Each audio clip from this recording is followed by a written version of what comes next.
Hello, everybody out there, and welcome to another episode of the Talk That Talk Show with me, Barry Holmes. We are here for episode 188 of the Talk That Talk Show, and we're here on a Friday night.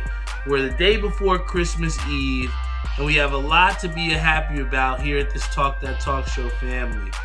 Big shout out to my brother Tyree who came home for the weekend. I'm excited to spend some time with him.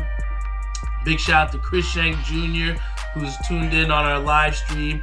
I have your shirt in a 4X. I got you, brother. I know you were hounding me. He's like, yo, where's my shirt? Where's my shirt? I'm happy to tell you it is in, brother. Also want to give a big time shout out to everyone that's tuned in on our Instagram live stream.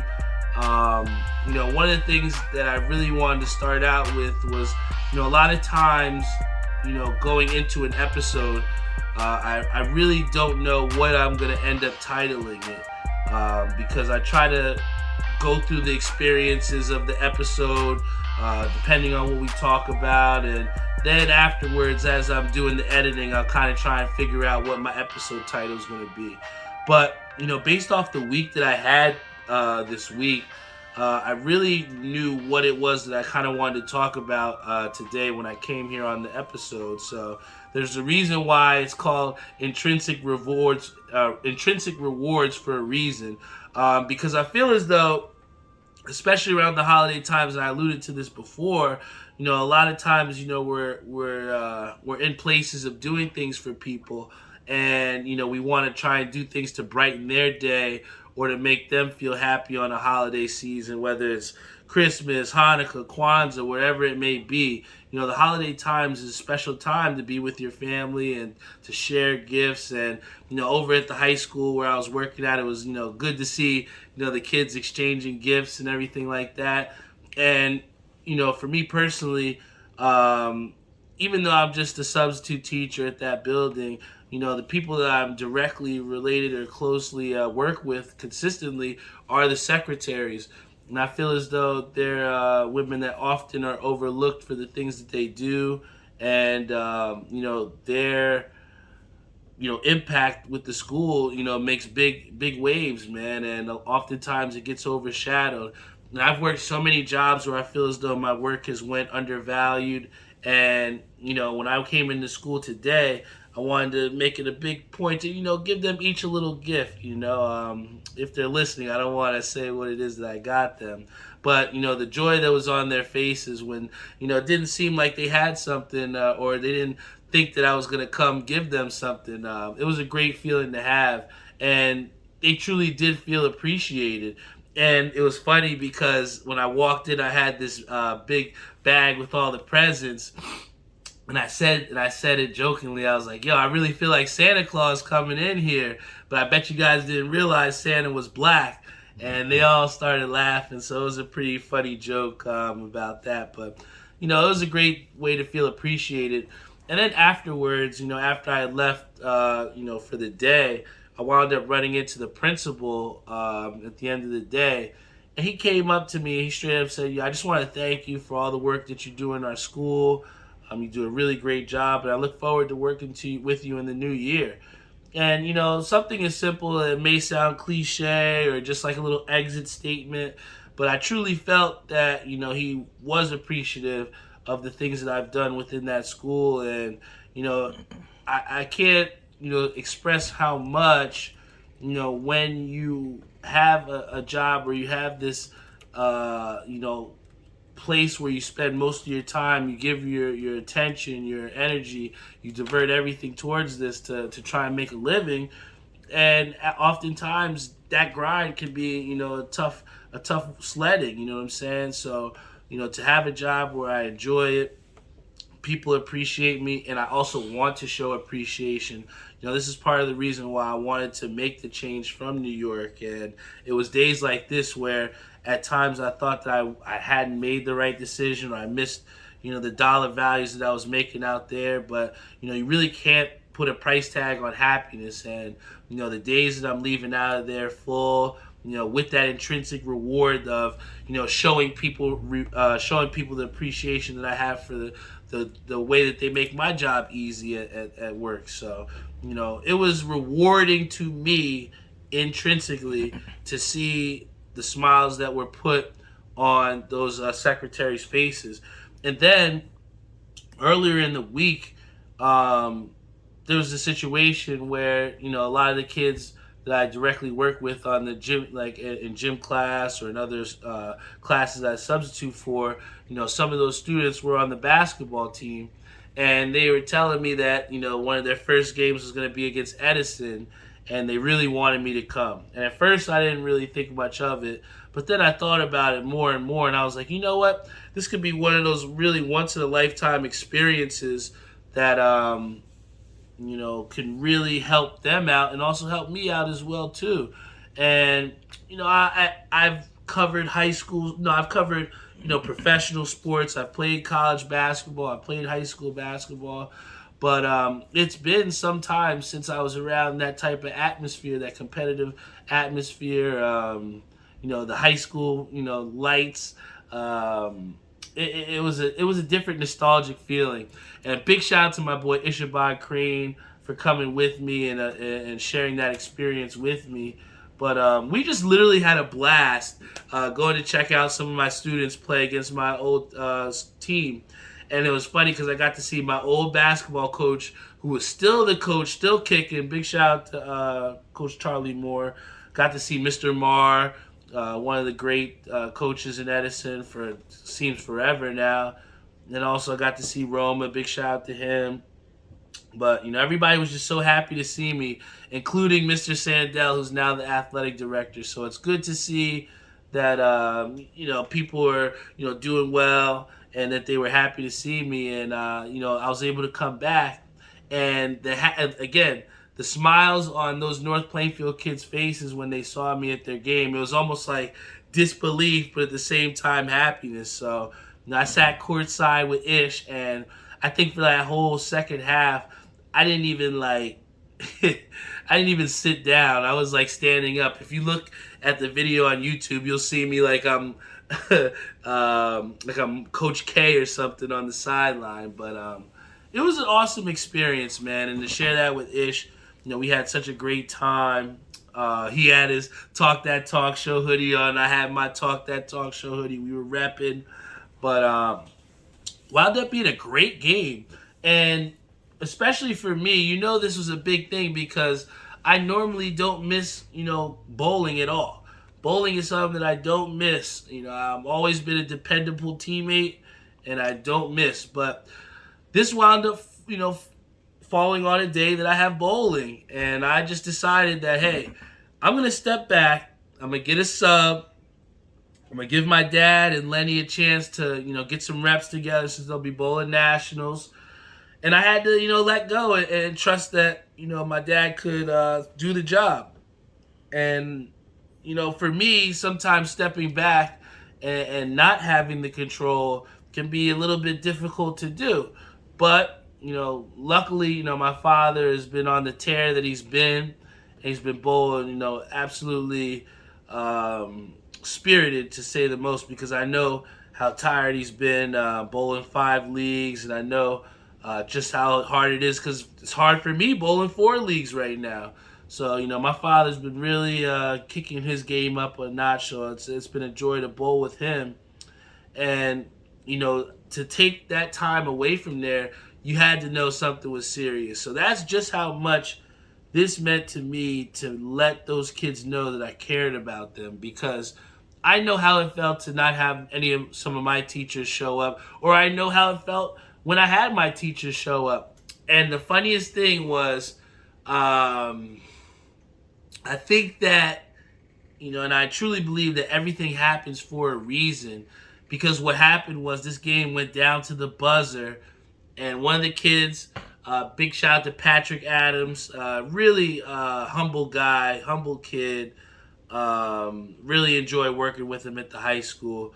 But he had an incredible, if he was playing 2K, his teammate grade would have went down for poor shot selection. But, he decided to take a tough shot and he had the confidence, he had the skills, and he made the shot. He made this like fall away running like floater. I don't know how to describe it, but he took the shot and made it and put North Plainfield up by 1.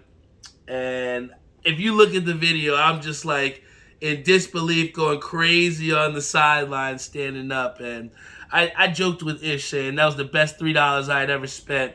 And part of the, like I said, the intrinsic reward of going to this game was being able to know that I was there for those kids, and I was able to, empower them. And there was one point where I think Josh, big shout out to him, he tried to take a layup and, got bumped, was on the ground. And I remember just yelling at him. I'm like, get up, sprint back. And you could see, like, he heard me, he just kept going. And it's like, that direct effect of being at a game and, having someone there that you want there and you want to play for them, it means all the world, man. And after they won, one of the kids, Amari, I was so happy with him because most of the time in gym class, you see him, he doesn't look like a kid that, you wouldn't even know he played basketball. But, I saw him out there and he was incredible. I was like, wow, look at this kid. And, after the game, after they won, he came up, like, I remember I went to their sideline and gave him, the sweaty hugs, They were so happy. And the kid said to me, he said, I told you if you came, I was going to ball out for you. And I didn't want to, like, cry or nothing like that. But, I just felt like I wanted to run through, like, a brick wall for those kids. You know what I'm saying? And just the fact that it meant so much to them that I was there, that was the intrinsic reward for me. To say that, I was able to be there for them and I got to see that kid hit a game-winning shot. I mean, what are the chances? The only game that I go to, they hit a game-winning shot with the amount of, how could I say, anxiety that was the game was at. There was like 0.8 seconds left. The scene was set. And then beyond that now, in seeing these kids in school, it's completely different. It's like, yo, Mr. B. Like, I mean, before it was definitely a fist bump. We were happy, keeping the positivity. But it's almost like we've created that bond now where it's like, hey, my next game is this. Yo, we won last night. Are you going to make it to the next game? I found myself looking at the schedule and saying, hey, maybe there's a weekend game that I can check out. So, I would definitely say, at least for me, and it doesn't always have to be sports related or anything like that, but what I would challenge you all out there to do is find some community event within your, whether it's your city, your town, whatever the case may be, but try and find some sort of community event that you can engage in. And I promise you, the way that you'll feel afterwards, after supporting, it's more than any dollar value that can be put on it, man. And that's the type of intrinsic rewards that I'm talking about here, is that, a lot of times we get so caught up in the dollar signs. We get so caught up in how much this costs and the time that it takes to do this. And for me, I just thought it was super important to dedicate whatever and allocate whatever time that I had to give to these kids. And I still made it back to bowling to see my team play the way that they needed to. And when I came back, it was another anxiety situation. They were battling, my father and Lenny, they were battling a tough team.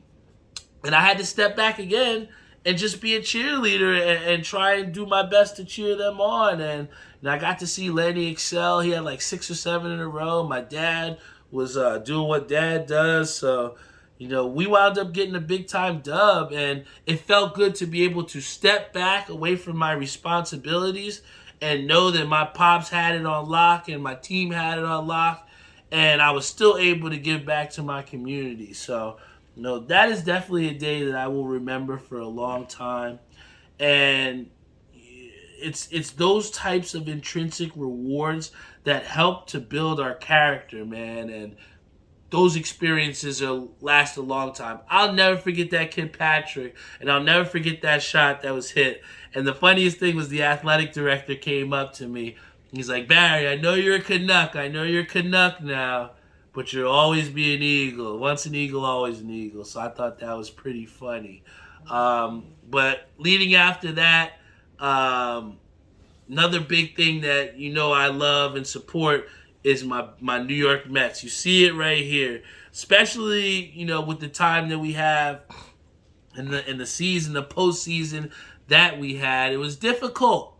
It was tough to swallow, but in seeing the off-season moves that we've made, we kind of covered them a little bit last week, but we didn't have Carlos Correa at this time, so that was a huge signing. I know Jeff called me, said he almost crashed his car once he found out the news, but I definitely am excited to have Carlos Correa. I know a lot of people are scared about these big, long contracts that baseball players are getting, and especially with the Giants backing out of the deal because they were a little bit worried about the leg issues with Correa, if it could withstand that longevity of a contract. But all I'm saying is, and kind of Yankee fans are starting to get a little jealous that they're not the biggest spenders in the MLB solely now anymore. And it's almost like being a Mets fan, you're damned if you do and you're damned if you don't. The Yankees are telling us, oh, we're not spending enough. We don't care enough about our team to go out there and get good players and keep good players. But now, when we're getting at these players and we're spending $800 million in the offseason, now all of a sudden it's a big problem that the Mets are spending money. Now all the Yankee fans are like, oh, you guys are spending money now. What's the big deal? What happened with us spending money? And I think Yankee fans at times can be a little, what's the word that I can use? Pompous, maybe. Because at the end of the day, these times people feel pompous or they feel like threatened because there's another team in New York that's willing to spend as much money. I tell you what, Uncle Stevie, man, Uncle Steve Cohen has been opening the checkbook, and I think that it's been really good to have a leader within the Mets organization that's actually done what he said. And I think it brings up a good question as should they bring a salary cap into baseball? And I don't think they should, because with baseball, you truly get a sense of those teams that believe in either one of two things, right? You want to spend the money or you want to get the most for your money. And I think that the freedom within Major League Baseball, allows for these teams to still have success in both routes. You look at a team in the Dodgers who spent and had the highest payroll for a long time, but it took them so long to win the chip, right? You had the Yankees who have been, the highest payroll for how many decades? But since, those Jeter years in the mid-90s or, mid-2000s, we haven't seen much success. So even though there are teams spending big-time dollars, probably like triple what the Pirates are paying, it doesn't always equate success. So even though the Mets are spending $800 million, they still got to go out there and win games. So I'm not saying that we're shoo-ins to win the World Series, but you can't honestly think that adding a Carlos Correa, adding and re-signing an Edwin Diaz, getting a Jose Quintana, getting a Kodai Sengai, getting a Justin Verlander who just won the World Series. You can't tell me adding those type of caliber of players will not make a Mets team better. Now, I will say that the one thing that they should really go and invest in is some relief pitching, because going late into the season and going into the postseason, you look at the teams that had success, and even the Phillies, their bullpen was lights out, and that's part of the reason why they were able to sustain leads and be competitive. So moving forward, I'm happy with the signings that the Mets are making, but I still need to see some more additions in the bullpen to make me comfortable about what the Mets are looking like into the offseason. And I'm a big-time Mets fan, so always got to stay with the fresh Mets lid. This one is actually from J Tip's Hat Club. I've been a fan of J Tip's and some of his collections. The first two, I think it was the infrared with the icy undervisor, then the purple with the pink undervisor. Those were elite hats, and I think it was tough to then follow up because those were potentially hats of the years back in 2020.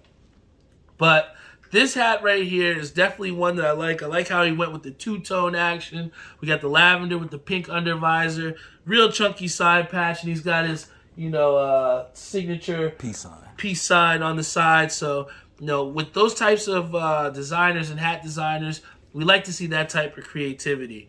And I want to give a big time shout out to my boy Shaquez. He's a big time Connecticut collector. I see him all the time out at my fitteds, and he's done great things for the hat community. But they had an exclusive hat that was dropping in Connecticut that obviously was only in store and I wasn't going to be able to get. But he wound up copping this for me, and I have to say, if I make it to the hat drop tomorrow, this will be on my head because this is honestly one of the dopest hats that I've seen as far as either fall or winter. Here we got a Mets type mocha from I think it's 95 Boutique in Connecticut. We got the signature pin from my boy Jaquez. This is his Wu-Tang type pin that he makes. Really like this. We got the World's Fair side patch, which is obviously one of my favorites that the Mets has. Got the black crown, brown brim, but to ice it out with the pink undervisor on this one, and obviously the flat batterman in the back. This pink mocha is something that is going to be a mainstay in my repertoire as far as hats go. And I really like, obviously, the collections that have been dropping. And it makes it so hard for me to try and step out the hat game because they're putting out so much heat. But one thing I will say in closing, want to give a big time happy birthday shout out to Jackie Guglielmelli. Lenny's wife is definitely, she's an awesome person, very interesting. She's definitely her own individual by any stretch, but I definitely enjoy hanging out with her. I enjoy our time. She's going to be having a party at Tommy's Tavern, so we're actually going to be heading there as soon as we get off the air here. But I want to give a big time happy birthday shout out to her. And it was funny, I was saying to my mom that we were going to be going to this party, and she always says, she's like, yo, you have all these things to do, and you have this big schedule. And for me, I just truly appreciate that because I feel like, with having so many things to do and with having such a chock-full schedule and having people that want to spend time with me, I feel like a complete person and I feel very happy. I don't underestimate and undervalue the people that are in my life. And one of the things I said to the kids before we left the school, I did tell them to make sure they tell their family that they care about them, make sure, they do appreciate them aside from just giving them gifts because, literally nothing is promised. One of the things I had to do was be a supportive boyfriend because literally in the middle of the night, I get a call from my girlfriend and I'm asleep, but by the time I wake up, I find out, her father's in the hospital. And, that was tough for her to deal with. And, just think about if it was your own father, I think we all would be pretty broken up if that were the case. So I was just trying to be as supportive as possible. And like I said, nothing is promised. So, to see, what she went through and seeing her father in the hospital and then to see him released and, home and everybody's just so happy again. It really is a Christmas miracle. So, I'm happy to Stan the Man's back home. If you're listening, Stan the Man, I was thinking about you. You're a tough dude, man. And it was funny when I was talking to Doc. I was trying to reassure her.